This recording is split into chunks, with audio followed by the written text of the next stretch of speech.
बिस्मिल्लाहिर्रहमानिर्रहीम।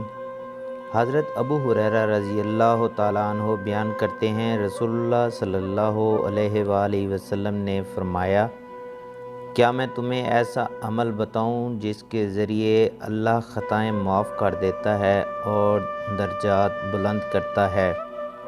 सहाबा ने अर्ज़ किया, क्यों नहीं अल्लाह के रसूल, ज़रूर बताएं। आप सल्लल्लाहु अलैहि वसल्लम ने फ़रमाया, नागवारी के बावजूद मुकम्मल तौर पर वज़ू करना, मसाजिद की तरफ ज़्यादा कदम चल कर जाना और नमाज के बाद दूसरी नमाज का इंतज़ार करना, यही सरहदी छावनी की हिफाजत है।